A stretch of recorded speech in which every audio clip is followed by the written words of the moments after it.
Assalamualaikum warahmatullahi wabarakatuh. Selamat siang anak-anakku. Salam sejahtera. Semoga kita semua dalam keadaan sehat walafiat. Alhamdulillahirabbil alamin. Pada kesempatan kali ini kita akan membahas tentang sholat sunat muakkad dan gairu muakkad.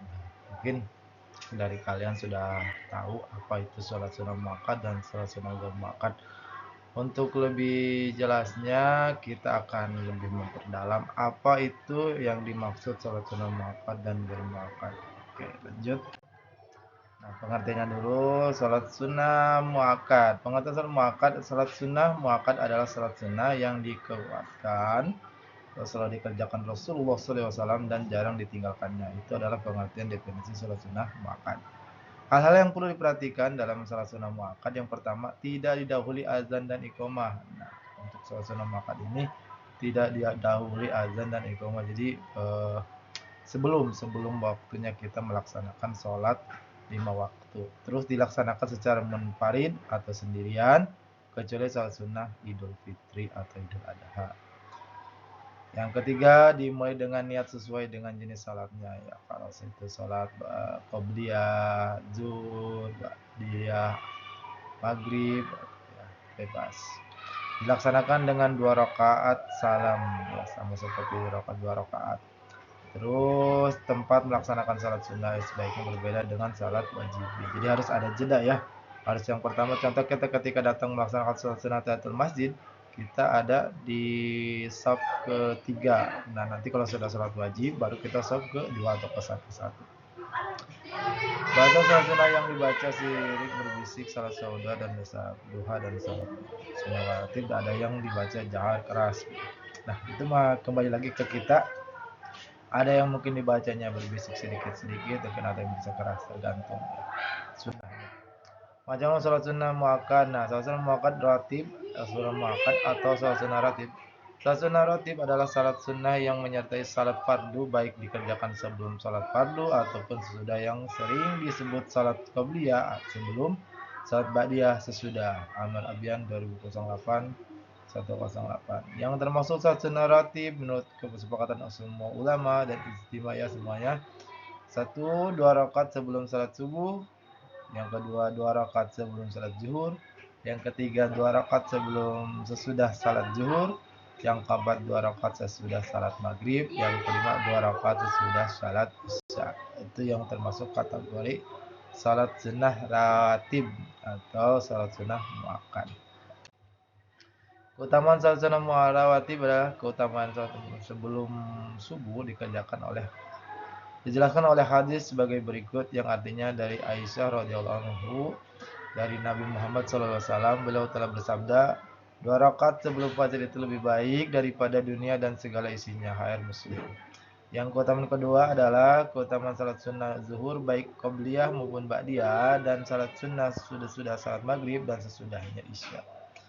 Dijelaskan dalam hadis yang artinya sebagai berikut, siapa yang salat sehari semalam 12 rakaat, maka dibangunkanlah baginya sebuah rumah di surga, yaitu 4 rakaat sebelum zuhur, 2 rakaat sesudah zuhur, dan 2 rakaat sesudah maghrib, 2 rakaat sesudah isya, dan 2 rakaat sebelum subuh. Nah, itu menurut hadis Tirmizi. Ya, keutamanya banyak ya, keuntungannya untuk melaksanakan salat sunnah rawatib ya. Salat sunnah malam. Nah, salat sunnah malam adalah salat sunnah yang dikerjakan pada malam hari setelah salat isya sampai terlihat fajar. Macam-macam salat sunnah malam. Yang pertama, salat sunnah witir. Salat sunnah witir adalah salat sunnah yang dilaksanakan pada malam hari setelah salat isya sehingga terbitnya fajar dengan jumlah rakaat yang ganjil. Paling sedikit 1 rakaat dan paling banyak 11 rakaat, dan salat witir sebagai penutup dari seluruh salat malam. Nah, salat witir itu cuman paling sedikit itu tadi 1 rakaat ya, itu sholat witir ya. Ada yang mengerjakan setelah taraweh gitu ya, mungkin anak-anakku juga pernah mengalaminya atau pernah menyaksikan atau pernah mengerjakan sholat sunnah witir ketika bulan puasa atau sebentar lagi. Salat witir menurut Syafi'i, Hambali, dan Maliki hukumnya adalah sunnah muakkad, sementara menurut Hanafi hukumnya wajib. Nah, menurut ketiga para imam ini hukumnya sunnah muakkad, tapi Menurut Nahiyah Imam Hanafi hukumnya adalah wajib. Dasar pengembalian Sultan dalam halaman 122. Salatul rawati wajibain dan nihon. Oke, lanjut. Cara pelaksanaan salat witir tiap 2 rakaat salam dan yang terakhir boleh 1 atau 3 rakaat salam. Salat witir dilaksanakan 3 rakaat maka tidak usah membaca tasyahud awal. Ini adalah gambaran diagramnya. Maliki, Hanafi sampai 1 rakaat, Hanafi 2 rakaat, Maliki 3 rakaat dipisah satu-satu tanpa dipisah dengan salam. Salat tahajud adalah salat sunnah yang dilaksanakan pada malam hari, yang waktu paling baik ialah dilaksanakan sesudah bangun tidur setelah salat isya seperti di sepertiga malam yang terakhir. Yang rakaatnya paling sedikit 2 rakaat dan paling banyak adalah tidak terbatas. Ya, bebas ya salat tahajud ini dikerjakannya sesudah tidur, tapi di sepertiga malam ketika kita bangun. Salah yang ketiga adalah salat tarawih. Salat sunnah tarawih adalah salat sunnah yang dikerjakan pada malam hari pada bulan Ramadan. Waktunya setelah melaksanakan salat isya sampai menjelang subuh. Itu adalah salat sunnah makan. Yang salat tarawih tergantung ya.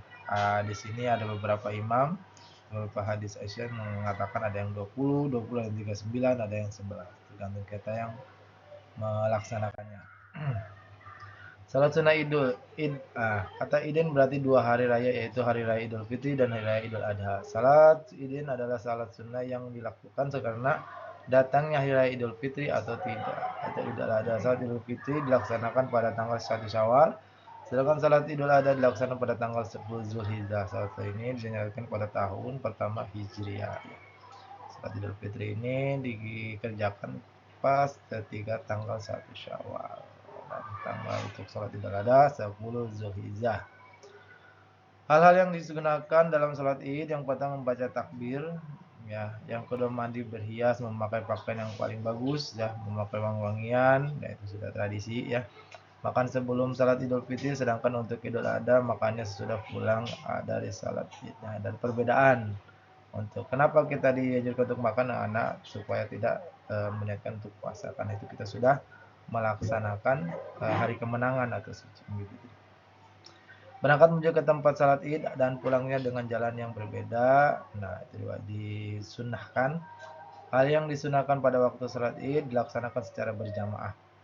Wajib ya berjamaah, takbir 7 kali setelah membaca doa iftitah sebelum membaca surat Al-Fatihah, dan rakaat pertama pada rakaat kedua takbir 5 rakaat sebelum membaca surat Al-Fatihah. Angkat tangan sampai takbir, membaca tasbih di antara beberapa takbir, membaca surat Al-A'la setelah surat Al-Fatihah pada rakaat pertama dan kedua. Itu adalah ketentuan sunnahnya ketika kita melaksanakan sholat Id. Nah, salat tasyahud masjid. Nah, ini ketika kita masuk ke masjid ya. Tahiyatul masjid berarti menghormatan masjid adalah salat tahiyatul masjid berarti salat yang dikerjakan untuk menghormati masjid. Nah, ketika kita masuk masjid kita disunahkan mensolat sunnah tahiyatul masjid. Masjid adalah tempat manusia bersembah sujud kepada Allah Subhanahu wa taala. Semua kegiatan di masjid menggunakan nama-nama Allah. Makanya masjid disebut Baitullah. Demikianlah mulianya sabda sehingga Islam menyatakan salat tahiyatul masjid. Rasulullah SAW bersabda yang berbunyi hadisnya, apabila salah seorang di antara kamu masuk masjid, hendaklah ia salat 2 rakaat sebelum membuka. Abu Daud dari Abu Bakar. Tata cara melaksanakan salat tahiyatul masjid, rukun salat idul masjid sama dengan rukun salat pada umumnya seperti biasa ya. Syarat salat tahiyatul masjid sama dengan salat yang lain, ditambahkan satu lagi, ini dilakukan di masjid tidak sah jika dilakukan di luar masjid. Harus ada di dalam masjid. Salat tahiyatul masjid dilaksanakan sebanyak 2 rakaat. Bacaan salat tahiyatul masjid sama dengan salat yang lain, niatnya saja yang berbeda. Nah, itu. Ada yang belum mendapat hukum salat 2 rakaat sebelum melaksanakan masjid adalah madhub, sunnah, dan tidak wajib. Ya. Ada beberapa kalangan ulama yang mensunahkan. Salat sunnah ghairu muakkad, pengertian salat sunnah ghairu muakkad. Nah, kita akan membahas tentang ghairu muakkad. Salat sunnah ghairu muakkad adalah salat sunnah yang tidak dilewatkan, kadang dikerjakan Rasulullah SAW dan kadang tidak dikerjakannya. Nah, ini saat ini kadang Rasulullah mengerjakannya, kadang juga tidak mengerjakannya. Artinya tidak rutin ya, yang bersifatnya sunnah. Hal-hal yang perlu diperhatikan dalam salat sunnah muakkad, tidak didahului adzan dan iqamah sama seperti salat rawatib ya. Dilaksanakan secara munfarid sendiri ya, kita tidak berjamaah. Dilaksanakan dengan 2 rakaat salam sama seperti salat sunnah yang lainnya. Tapi melaksanakan salat sunnah sebaiknya berbeda-beda dengan salat sunnah wajib ya, sama juga ya tadi ya. Untuk salat sunnah ini dianjurkan untuk berpindah ketika salat sunnah sudah rakaat, pindah lagi ke saf berikutnya. Bacaan tidak dinyaringkan, artinya cukup diheningkan membacanya. Memakai salat diawali dengan niatnya yang masing-masing. Itu adalah salat sunnah ghairu muakkad. Nah, macam-macam salat ghairu muakkad di sini karena salat sunnah rawatib, ada beberapa salat sunnah rawatib yang merupakan sunnah ghairu muakkad, yaitu Hanafi 4 rakaat sebelum dan sesudah, Syafi'i duhur 4 rakaat sebelum dan sesudah, salat duha. Nah, sorry. Terima kasih. Assalamualaikum warahmatullahi wabarakatuh.